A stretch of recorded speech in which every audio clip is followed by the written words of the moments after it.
नमस्कार, आप सभी का स्वागत है आज के मेरे क्लास में। जी हाँ, आज हम लोग लास्ट वीडियो में मैंने जहाँ तक बताया था उसके आगे मैं बताने जा रही हूँ। लास्ट वीडियो में हम लोगों ने पढ़ा था कॉम्प्लेक्स नंबर किसे कहते हैं, what is a complex number. एक कॉम्प्लेक्स नंबर कब प्योरली रियल होता है, कब प्योरली इमेजनरी होता है। सीधी सी बात है। जैसे अगर एक छोटा सा एग्जाम्पल मैं आपसे पूछूं कि हमारा स्कूल कब खुला है, तो होगा ना जब वो बंद नहीं है तब खुला है, बिल्कुल। और हमारा स्कूल कब बंद है, तो इसका आंसर होगा ना जब वो कब बंद है, तो खुला नहीं तो बंद, और कब खुला है तो बंद नहीं तो खुला। Same purely real means imaginary नहीं होगा, तो इमेजनरी पार्ट क्या हो जाएगा, इमेजनरी जेड इक्वल टू 0, तब ये क्या कहलाता है, प्योरली रियल। सिमिलरली हमारा कॉम्प्लेक्स नंबर प्योरली इमेजनरी कब होगा, मतलब कि रियल पार्ट नहीं होगा, मतलब कि रियल जेड इक्वल टू क्या हो जाएगा, 0। तो ये किसका केस है, जब वो हमारा कॉम्प्लेक्स नंबर प्योरली इमेजनरी होगा। यस, आज हम लोग एक टॉपिक पढ़ेंगे, इक्वालिटी ऑफ कॉम्प्लेक्स नंबर, मतलब कि दो कॉम्प्लेक्स नंबर इक्वल कब होंगे। ठीक है, दो कॉम्प्लेक्स नंबर इक्वल कब होंगे, तो two complex numbers are equal. मतलब एक एग्जांपल लेती हूं, जैसे मान लीजिए Z1 एक कॉम्प्लेक्स नंबर है, Z1 का वैल्यू कुछ भी आप ले लीजिए, सपोज A1 प्लस IB1, ये एक कॉम्प्लेक्स नंबर है। एक दूसरा कॉम्प्लेक्स नंबर है Z2 इक्वल टू आप कुछ भी ले लीजिए, A2 प्लस IB2। ठीक है, एक complex number Z1 A1 plus IB1, एक complex number Z2 A2 plus IB2। कब ये Z1 इक्वल टू Z2 होगा, मतलब कि Z1 इक्वल टू Z2 कब होगा, ये कब पॉसिबल है।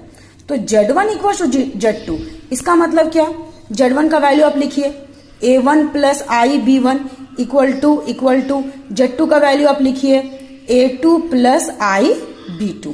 जी हाँ, तो दिस इक्वल टू दिस, तो ये इक्वल कब होगा, जैसे क्या आप कभी x को y से जोड़ सकते हैं, क्या हम लोग कभी x को y से जोड़ सकते हैं, नहीं ना। ऐसे मान लीजिए एक एक्सप्रेशन में आप लोग को लिख के देती हूं, suppose x plus 2x plus y plus 4y, suppose ये आपका एक एक्सप्रेशन है। ठीक है, तो आप इसमें क्या करोगे, इस x को इस x से जोड़ोगे, तो x प्लस 2x मतलब कि 3x हो जाएगा, और इस y को इस 4y से ऐड करोगे तो ये आपका 5y हो जाएगा, होगा ना। आप ऐसे ऐड करते हो, मतलब x को x से y को y से ऐड करते हो। सिमिलरली यहां भी क्या होगा, रियल पार्ट, ये आपका रियल पार्ट है और ये आपका इमेजनरी पार्ट है। यहाँ ये आपका रियल पार्ट है, ये आपका इमेजनरी पार्ट है। तो ऑलवेज आपका रियल पार्ट जो है वो रियल के इक्वल होगा, और इमेजनरी पार्ट जो है वो इमेजनरी के इक्वल होगा, बिल्कुल। तो इसका मतलब ये है कि Z1 equal to Z2 possible कब है, तो Z1 Z2 इक्वल टू तभी पॉसिबल है जब रियल Z1 का रियल पार्ट यानी कि A1 Z2 का रियल पार्ट यानी कि A2 के इक्वल हो। कहने का मतलब Z1 का रियल पार्ट A1 और आपका Z2 का रियल पार्ट यानी कि A2, जब ये दोनों इक्वल हो, यानी कि A1 इक्वल टू A2 हो। साथ ही साथ जब Z1 का इमेजनरी पार्ट यानी कि IB1 और Z2 का इमेजनरी पार्ट यानी कि IB2, जब ये दोनों इक्वल हो, तो आप देख लीजिए IB1 is equal to IB2 होगा। I आपका सेम है, ठीक है, हाँ जी।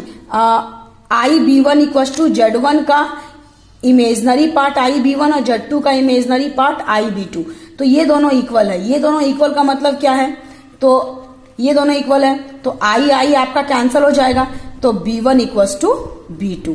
तो इस तरह से हम कह सकते हैं कि इस तरह से हम क्या कह सकते हैं, कंक्लूजन ये है कि एक कॉम्प्लेक्स नंबर Z1 और एक कॉम्प्लेक्स नंबर Z2, ठीक है, ये दोनों इक्वल कब होंगे, जब Z1 का रियल पार्ट Z2 के रियल पार्ट के इक्वल हो।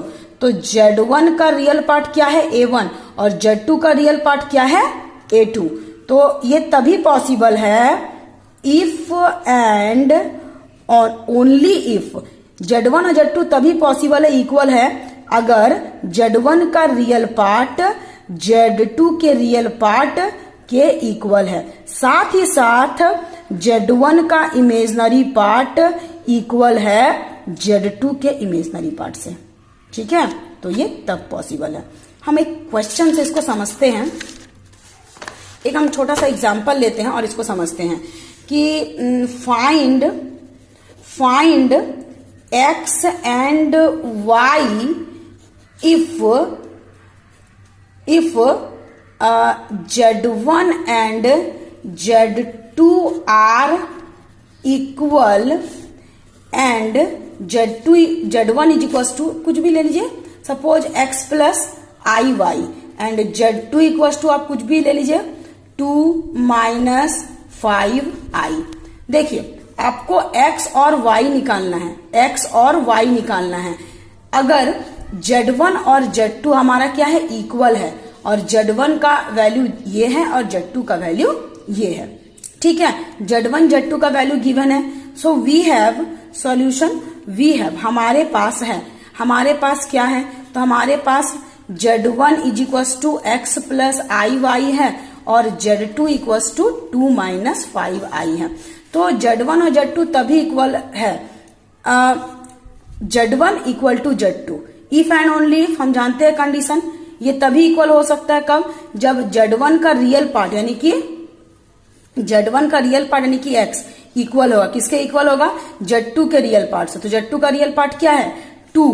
ठीक है, एंड Z1 का इमेजनरी पार्ट क्या है, y है, और Z2 का इमेजनरी पार्ट यहाँ पे Z2 is equal to 2 minus 5i है। अगर हम इसको प्लस के फॉर्म में दिखाते हैं, क्योंकि हमेशा कॉम्प्लेक्स नंबर जो हमारा होता है वो हमारा a प्लस आई बी के फॉर्म में होता है, तो इसको अगर a प्लस आई बी के फॉर्म में लिखते हैं तो ये हो जाएगा 2 प्लस माइनस 5i। यस, ये हमारा हो जाएगा, ये हमारा हो जाएगा 2 प्लस माइनस 5i। तो Z2 का रियल पार्ट 2 और Z2 का इमेजनरी पार्ट क्या है, ये पूरा क्या है, माइनस 5i, लेकिन ये i और ये i कैंसल, तो y के प्लेस पे क्या आ जाएगा, माइनस 5, तो y के प्लेस पे माइनस 5 आंसर। तो ये आपका हो गया कि दो कॉम्प्लेक्स नंबर इक्वल कब होता है। अब और क्वेश्चन इसमें देख सकते हो, one more question based on equality of two complex number. Equality पे एक और क्वेश्चन। ठीक है, हमारा क्वेश्चन है a plus b plus 2i equals to 4 minus 6bi and find a and b। आपको a और b निकालना है। ठीक है, तो सबसे पहले हम लोग क्या करेंगे इस क्वेश्चन में, सबसे पहले हम लोग क्वेश्चन बनाने का तरीका होता है कि at first you have to write down the question once again. एक बार फिर से आपको क्वेश्चन को राइट डाउन करना होता है। तो हम लोग वी हैव करके लिख सकते हैं, we have a plus b plus 2i is equals to 4, ये माइनस 6bi है, इसको हम प्लस कर सकते हैं, एंड देन माइनस 6bi। ठीक है, और इक्वालिटी का क्या कंडीशन होता है कि रियल पार्ट रियल के इक्वल, यानी कि a plus b is equals to आपका 4 हो जाएगा, एंड 2i इक्वल्स टू आपका 2i इक्वल्स टू आपका माइनस 6bi। तो आई कैंसल, तो आपका 2 इज इक्वल्स टू क्या हो जाएगा, minus 6b। Yes, so this implies that a plus b is equals to 4, इसको आप इक्वेशन 1 मान लीजिए, और इस इक्वेशन से आप b का वैल्यू निकाल लीजिए। तो यहाँ पर b का वैल्यू क्या हो जाएगा, तो आपका b इज इक्वल्स टू हो जाएगा 2 बाय, यहाँ माइनस 6 भी था ना, माइनस 6b इक्वल्स टू 2, यानी b इज इक्वल्स टू हो जाएगा 2 बाय माइनस 6, तो 2 1 जा 2 3 जा, तो कुल मिला के माइनस 1/3। तो b का वैल्यू आपका क्या आ गया, minus 1/3। Put the value of b इन 1, या फिर put the value of b in equation 1। सो हमारा क्या हो जाएगा, इन इक्वेशन 1 हम लोग पुट कर रहे हैं, तो ये हमारा हो जाएगा a प्लस बी के जगह में माइनस 1/3 इज इक्वल्स टू आपका 4। ठीक है, so this implies that a is equals to, ये उधर जाएगा, तो 4 प्लस 1/3। सो कुल मिला के a is equal to 4 3 12 plus 1 13, 13/3। So therefore आप आंसर लिख दीजिए a इज इक्वल टू आपका 13/3 और b इज इक्वल टू आपका क्या आ गया -1/3 आंसर। ठीक है, तो ये आपका आंसर है। अब हमारा नेक्स्ट टॉपिक है conjugate of a complex number. बहुत ही इजी टॉपिक है conjugate of a complex number. जैसे मैंने यहाँ लिखा है if z is equal to a plus i b, अगर z का वैल्यू क्या है a प्लस आई बी, ठीक है, then conjugate of z, conjugate of z को हम लोग डिनोट करते हैं z बार से। Yes, conjugate of z is represented by z बार। ये हमारा कंजुगेट कहलाता है। z बार का मतलब क्या होता है, कंजुगेट होता है। यानी कि z का मतलब क्या था, तो z का मतलब था a प्लस आई बी, ठीक है, इसका कंजुगेट मतलब इसका बार। तो जब भी हम कंजुगेट करते हैं हमारा क्या होता है, हमारा इमेजनरी पार्ट का साइन चेंज हो जाता है। जो भी इमेजनरी पार्ट का साइन होगा चेंज हो जाएगा। जैसे अगर इमेजनरी पार्ट प्लस है तो कंजुगेट करने से वो माइनस हो जाएगा, और अगर इमेजनरी पार्ट माइनस है तो कंजुगेट करने से वो प्लस हो जाएगा। जैसा कि आप देख पा रहे हो स्क्रीन पे, हमारा a प्लस आई बी का कंजुगेट करना था, तो हमारा इमेजनरी पार्ट क्या था, प्लस आई बी, जो कि हमारा माइनस आई बी हो गया। बिल्कुल, तो इस तरीके से रियल पार्ट में कोई इफेक्ट नहीं होता है। रियल पार्ट में आप याद रखिए कोई इफेक्ट नहीं पड़ता है। कंजुगेट का मतलब होता है सिर्फ हमारा इमेजनरी पार्ट का साइन बदलता है। तो अगर z का वैल्यू अगर a प्लस आई बी है, अगर z का value a plus i b है, तो इसके कंजुगेट का वैल्यू क्या होगा, इसके कंजुगेट का वैल्यू होगा a minus i b. Yes, अगर z का value a plus i b है तो कंजुगेट का value a minus i b है। कुछ एग्जांपल्स हम लोग समझते हैं। अगर z is equal to 2 plus 10 i है तो इसका कंजुगेट क्या हो जाएगा, बहुत इजी, रियल पार्ट में कोई चेंज नहीं, और इमेजनरी पार्ट आपका क्या हो जाएगा, the sign of imaginary part will change. जी हाँ, sign of imaginary part will change, imaginary part का साइन बदल जाएगा। तो 2 माइनस 10 आई, देखिए 2 माइनस 10 आई। बस, अगर आपका 3 माइनस 7 आई जेड है, z is equal to 3 minus 7 i, ठीक है, तो इसका कंजुगेट जेड क्या हो जाएगा, तो इमेजनरी पार्ट का साइन चेंज हो जाता है। It means what, real part 3 का 3 है, बट यहाँ माइनस 7 आई था, वो हमारा प्लस 7 आई हो जाएगा। सिमिलरली अगर जेड इक्वल टू आपका 2 है, तो आप देख पा रहे हो z इक्वल टू सिर्फ 2 है, मतलब there is no imaginary part. It means this z is purely real. बताए थे ना आप लोगों को कि अगर इमेजनरी पार्ट नहीं है इसका मतलब वो कॉम्प्लेक्स नंबर प्योरली रियल है। तो z इज इक्वल टू 2 का मतलब है वो प्योरली रियल है, और अगर वो प्योरली रियल है, ठीक है, तो इमेजनरी पार्ट नहीं है, तो इसको हम लोग लिख सकते हैं, इस z इज इक्वल टू 2 को हम लोग लिख सकते हैं, अगर z इक्वल टू 2 है तो 2 प्लस 0 आई, कोई इफेक्ट नहीं पड़ेगा 0 डालने से, ठीक है। सो z बार इक्वल टू क्या हो जाएगा, z बार इक्वल टू हो जाएगा 2 माइनस 0 आई। तो 2 माइनस 0 आई से भी कोई इफेक्ट नहीं पड़ेगा, तो z बार इक्वल टू 2 हो जाएगा आपका। सिमिलरली एक क्वेश्चन हम लोग और लेते हैं, इसमें क्या है, उसमें रियल पार्ट सिर्फ था, इमेजनरी पार्ट नहीं था, मतलब प्योरली रियल था वो। ये क्वेश्चन हमारा प्योरली इमेजनरी है।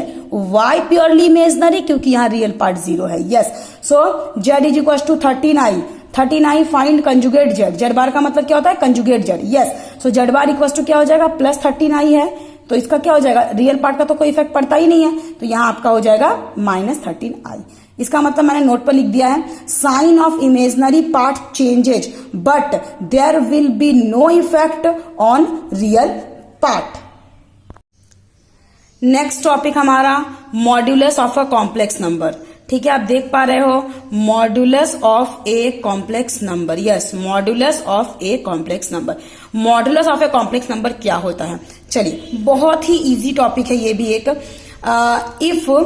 If z is equal to a plus i b, अगर हमारे z का वैल्यू क्या है, a प्लस आई बी है, देन z मॉड, इसे हम लोग बोलते हैं modulus of z। This is equal to modulus of z, मतलब मॉडुलस ऑफ z को हम लोग रिप्रेजेंट करते हैं दिस साइन से। ठीक है, तो अगर z is equal to a plus i b है, तब modulus of z equal to, मतलब मॉडुलस ऑफ z इसे बोलते हैं हम लोग, मॉडुलस ऑफ z का वैल्यू क्या हो जाता है, a square plus b square का अंडर रूट। यस, आप एक बार देख लीजिए स्क्रीन पे कि अगर z is equal to a plus i b है, z इज इक्वल टू अगर क्या है, a प्लस आई बी है, तो मॉडुलस ऑफ जेड को हम लोग डिनोट करते हैं, ये हमारा मॉडुलस ऑफ जेड को रिप्रेजेंट करते हैं इस साइन से। जी हाँ, और मॉड जेड इक्वल्स टू क्या होता है, ए स्क्वायर प्लस बी स्क्वायर का अंडर रूट। ठीक है, हम लोग आगे बढ़ते हैं, हम लोग एग्जाम्पल ले सकते हैं इस पे। चलिए, जैसे मान लीजिए हमारा मॉडुलस ऑफ जेड पे टॉपिक है, तो मॉडुलस ऑफ जेड इजी है ना, कि अगर इफ जेड बार अगर हम लिखते हैं, इसका मतलब ये क्या कहलाता है, ये कहलाता है कंजुगेट ऑफ जेड। अगर हम जेड मॉड लिखते हैं तो इसको हम लोग क्या बोलते हैं, मॉड्यूलस ऑफ जेड। ठीक है, जेड बार में क्या होता है, इमेजनरी पार्ट का साइन चेंज होता है, और जेड मॉड में क्या होता है, तो जेड मॉड का वैल्यू होता है ए स्क्वायर प्लस बी स्क्वायर का अंडर रूट। हम एक एग्जाम्पल से इसको समझते हैं। एक छोटा सा एग्जाम्पल हम लेते हैं। If z is equals to कुछ भी आप ले लो, सपोज 1 प्लस 2i। ठीक है, आपका Z equals to 1 plus 2i, तो आपका मॉड जेड क्या होगा, यानी कि मॉडुलस ऑफ जेड क्या हो जाएगा। तो मॉडुलस ऑफ जेड का फॉर्मूला होता है अंडर रूट ए स्क्वायर प्लस बी स्क्वायर। तो यहाँ पर ए का वैल्यू आप देख पा रहे हो 1 है, और बी का वैल्यू क्या है आपका 2 है। तो इस क्वेश्चन के लिए मॉड जेड क्या हो जाएगा, 1 ए का स्क्वायर, ए मतलब क्या 1 का स्क्वायर प्लस बी का स्क्वायर, बी मतलब क्या 2 का स्क्वायर का अंडर रूट। जी हाँ, तो ये आपका 1 का स्क्वायर आपका 1 हो जाएगा, प्लस 2 का स्क्वायर आपका 4 हो जाएगा अंडर रूट। तो कुल मिला के इसका वैल्यू क्या हो जाएगा, 1 प्लस 4, यानी कि ये आपका वैल्यू हो जाएगा √5। यस, ये वैल्यू आपका हो जाएगा √5। आप एक एग्जाम्पल और ले सकते हैं। सपोज यही क्वेश्चन आपका होता z is equals to 1 minus 3i। Then हम लोग क्या करते हैं, कोई दिक्कत नहीं है, a इज इक्वल्स टू 1 और b इज इक्वल्स टू क्या है -3 है ना। ए की जगह पे 1 है, बी की जगह पे क्या है -3 है। तो अगर हमें इसका मॉडुलस निकालना होता तो होता under root of a square plus b square. A square मतलब क्या 1 का स्क्वायर, प्लस बी स्क्वायर मतलब क्या -3 का स्क्वायर। जी हाँ, तो हमारा 1 का स्क्वायर क्या हो जाएगा, 1 हो जाएगा, प्लस -3 का स्क्वायर, -3 का स्क्वायर मतलब क्या, -3 का स्क्वायर हो या +3 का स्क्वायर, तो दोनों का ही वैल्यू क्या हो जाएगा, 9 हो जाएगा का अंडर रूट। सो 1 + 9 मतलब कि 10 का अंडर रूट। अच्छा, अगर यही क्वेश्चन मान लीजिए z is equals to 1 + 3i होता तो क्या होता, तो भी हम लोग का a का वैल्यू 1 और b का वैल्यू 3 होता उस केस में। तो mod z is equals to क्या होता, under root a square plus b square. a square मतलब 1 का स्क्वायर और b स्क्वायर मतलब 3 का स्क्वायर, कुल मिला के 1 का स्क्वायर मतलब 1 और 3 का स्क्वायर मीन्स 9। तो ये हमारा होता है √10। तो आप लोगों ने एक चीज देखा, क्या हम लोगों ने देखा कि या तो जेड अगर जेड इज इक्वल्स टू मान लीजिए a + ib है, ठीक है, और अगर इसका हम कंजुगेट निकालते हैं तो कंजुगेट क्या हो जाएगा, a - ib हो जाएगा। अगर इस जेड का भी मॉडुलस निकालते हैं, मतलब a + ib का भी निकालते हैं, तो जो होगा, जो वैल्यू आएगा, सेम वैल्यू मेरा इस कंजुगेट जेड का मॉडुलस निकालते हैं तो सेम आता है। ये रिलेशन है एक कॉम्प्लेक्स नंबर, उसके मॉडुलस और उसके कंजुगेट के बीच में, कि अगर आपके पास एक कॉम्प्लेक्स नंबर है, आप उसका कंजुगेट निकालते हो, तो उस कॉम्प्लेक्स नंबर का मॉडुलस या उस कंजुगेट का मॉडुलस, दोनों का ही मॉडुलस सेम होता है। तो आज हम लोगों ने पढ़ा कि दो कॉम्प्लेक्स नंबर इक्वल कब होते हैं, कॉम्प्लेक्स नंबर का कंजुगेट किसे कहते हैं और कॉम्प्लेक्स नंबर का मॉडुलस किसे कहते हैं। नेक्स्ट वीडियो में हम लोग पढ़ेंगे आर्ग्यूमेंट के बारे में, argument of a complex number. Thank you.